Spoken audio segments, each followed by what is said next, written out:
बिस्मिल्लाहिर्रहमानिर्रहीम। अस्सलाम वालेकुम नाजरीन, आज नैब तरामीम केस जहां साबिक वज़ीर-ए-आज़म इमरान खान वीडियो लिंक के ज़रिए पेश हुए, वहां समाअत के दौरान वफाकी हुकूमत ने कुछ ऐसी दस्तावेज़ात जमा करवाई हैं जिसमें ये बताया गया है कि साबिक वज़ीर-ए-आज़म इमरान खान के लिए जेल में कौन कौन सी सहूलतें मौजूद हैं। पहले अगर हम ये बात करें कि हुकूमत को आखिर ये ज़रूरत क्यों पेश आई कि खान साहब को फराहम करदा सहूलियात की तमाम तफसील मंजर आम पर ले आएँ, तो इसकी एक बड़ी वजह तो गुज़िश्ता नैब तरामीम केस में इमरान खान का चीफ जस्टिस से मुकालमा था, जिसमें खान साहब ये शिकायत करते नज़र आए कि उन्हें कैद तन्हाई में रखा गया है, न उन्हें केसेस के सिलसिले में वकला से मिलने दिया जाता है, न उन्हें तैयारी के लिए मवाद दिया जाता है, बल्कि यहाँ पर उन्होंने एक कर्नल साहब को भी मुरदल इल्ज़ाम ठहराया और कहा कि ये कर्नल साहब अडियाला जेल में सब कुछ कंट्रोल करते हैं। अब अगर ये बात करें कि क्या खान साहब के लगाए गए इन इल्ज़ामात में कोई नई बात भी थी,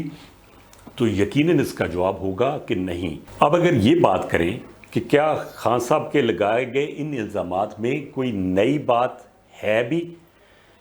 तो यकीनन इसका जवाब होगा कि नहीं, क्योंकि बिल्कुल इसी किस्म की बातें एक अमेरिकी सहाफ़ी मेहदी हसन ने भी खान साहब को कोट करते हुए अपने इंटरव्यू में लिखी। मेहदी हसन ने इस इंटरव्यू के हवाले से ये क्लेम किया था कि उन्होंने ये सवालात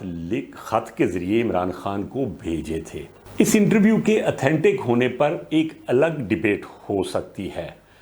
लेकिन अगर यहाँ पर भी पीटीआई और इमरान खान इस इंटरव्यू से दूरी इख्तियार नहीं कर रहे, तो फिर यहाँ यही समझा जा सकता है कि पीटीआई या इमरान खान को इस छपे हुए इंटरव्यू पर भी कोई इतराज़ नहीं है जो एक ज़ेट्यू नामी पेड वेबसाइट पर छपी। खैर, इस इंटरव्यू में भी एक सवाल के जवाब में इमरान खान ने ये बयान कोट किया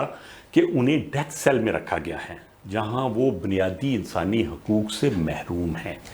ये नफ्सियाती हरबा इस्तेमाल करके उन्हें तोड़ने की कोशिश की जा रही है। अब खान साहब यकीनन एक इंटरनेशनल फिगर हैं। क्रिकेट के हवाले से बात कर ली जाए या बतौर वज़ीर-ए-आज़म, अगर वो इल्ज़ाम लगाएं कि उन्हें बुनियादी हकूक़ फराहम नहीं किए जा रहे, तो यकीनन मौजूदा हुकूमत को बैक फुट पर ले जा सकती हैं, क्योंकि जेल के प्रोटोकॉल तो अलहदा ही होते हैं। वहाँ पर नॉर्मल या रूटीन की लाइफ एक्सपेक्ट नहीं की जा सकती, लेकिन अगर कोई बंदा जेल में बैठकर ये संगीन इल्ज़ामात लगा दे कि उसको बुनियादी हकूक़ भी मुयस्सर नहीं और वो बंदा भी एक वेल नोन पर्सनैलिटी हो, तो यकीनन इस मामले पर काफ़ी पेचीदगियाँ हो सकती हैं। खैर, शायद यही वो वजूहात थीं जिनको क्लैरिफाई करने के लिए वफाकी हुकूमत ने खान साहब को जेल में फराहम करदा सहूलियात की तफसीलात जमा कराई। अब अगर हम वो तस्वीर देखें तो हमें एक छोटा सा कमरा नज़र आता है जहां एक तरफ एयर कूलर नज़र आ रहा है जिसके ऊपर एलईडी लगी हुई है, साथ एक स्टडी टेबल नज़र आ रही है जिसके मुखालिफ में मैट्रेस भी नज़र आ रहा है।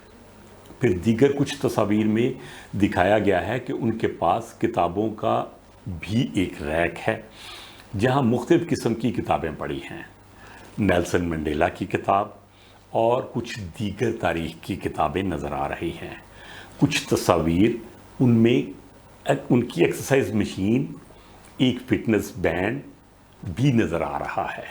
एक्सरसाइज मशीन की बात करें तो वो एक साइकिलिंग मशीन है जिसका जिक्र कई दफ़ा अदालतों में भी हुआ और मुखालफीन की तरफ से भी इल्ज़ाम लगता रहा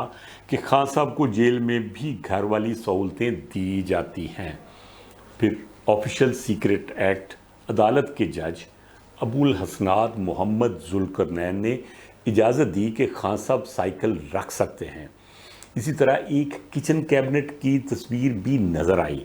जिसके कैप्शन में पर लिखा था कि खान साहब मेन्यू का फ़ैसला खुद करते हैं। फिर एक 20 फुट की जेल राहदारी की तस्वीर भी सामने आई जिसके कैप्शन में लिखा गया है कि खान साहब को दिन में 2 मरतबा वॉक करने की इजाज़त भी दी जाती है। ان تصاویر کے علاوہ وفاقی حکومت نے ایک اور رپورٹ بھی جمع کروائی جس میں بتایا گیا ہے کہ سپٹمبر 2023 سے 26 مئی 2024 تک کن لوگوں نے خان صاحب سے ملاقاتیں کی۔ اب یہاں یہ سوال، کیا ان تفصیلات سے جو وفاقی حکومت نے سپریم کورٹ میں جمع کروائی ہیں اس سے کوئی فرق بھی پڑے گا؟ کیونکہ خان صاحب جیل میں بھی حکومت پر تابڑ توڑ حملے کر رہے ہیں، قید تنہائی میں رکھنے کا الزام لگا رہے ہیں۔ اس کا جواب یہ ہوگا کہ یقیناً ملاقاتیوں کی فہرست اور سہولتوں سے یہ تاثر قائم کیا جا سکتا ہے کہ شاید خان صاحب جیل والے معاملے میں تھوڑا بڑھا چڑھا کر بول گئے ہیں۔ یہ شاید پہلی دفعہ بھی نہیں۔ حکومت کی طرف سے طلال چودھری نے جو میڈیا سے بات کی اس میں بھی انہوں نے یہی کہا کہ بانی پی ٹی آئی قید تنہائی نہیں، قید عیاشی کاٹ رہے ہیں۔ یہاں میں یہ کہنا چاہوں گا کہ طلال چودھری صاحب کی بات بھی درست نہیں ہو سکتی کہ جیل تو آخر جیل ہی ہوتی ہے، جو مرضی سہولتیں ہوں، جیل کو ایک نارمل زندگی کا متبادل قرار نہیں دیا جا سکتا۔ لیکن جیل میں خان صاحب کو ملنے والی تفصیلات کے بعد اب یہ وہی صورتحال ہے کہ آدھا گلاس جو ہے وہ خالی اور آدھا گلاس بھرا ہوا ہے۔ یہ دیکھنے والے کو ہے کہ اس کو کیا نظر آ رہا ہے۔ تنقید کرنے والوں کی نظر میں خان صاحب کو جو سہولتیں مل رہی ہیں وہ کسی عیاشی سے کم نہیں۔ مسلم لیگ نون کے سینیٹر عرفان صدیقی بھی اس حوالے سے کچھ دنوں پہلے ایک ٹویٹ کر چکے ہیں جس میں انہوں نے کلیم کیا تھا کہ 179 دنوں میں خان صاحب کے کھانے پینے پر 30 لاکھ سے زائد روپے خرچ ہو چکے ہیں، جبکہ ان کی خصوصی رہائشی یونٹ پر 1 کروڑ سے زائد اخراجات آئے ہیں۔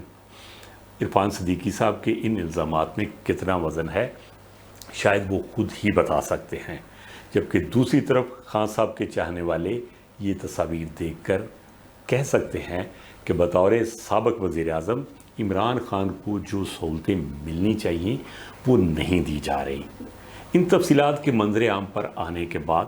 پی ٹی آئی اپنے آفیشیل اکاؤنٹ سے دعویٰ کر چکی ہے کہ پاکستان کے سابق وزیر اعظم کو جیل کے ایک چھوٹے سے کمرے میں رکھا گیا ہے جہاں انہیں کوئی سہولت میسر نہیں۔ اب یہ بات کتنی درست ہے اور کتنی غلط، ہم اس معاملے میں پڑے بغیر یہ فیصلہ آپ پر چھوڑتے ہیں، لیکن میں پہلے یہ مینشن کرنا چاہوں گا جو میں پہلے بھی کر چکا ہوں کہ اب سیاستدانوں کو رول آف گیم بنانا چاہیے، جس میں فیصلے ہونے چاہیے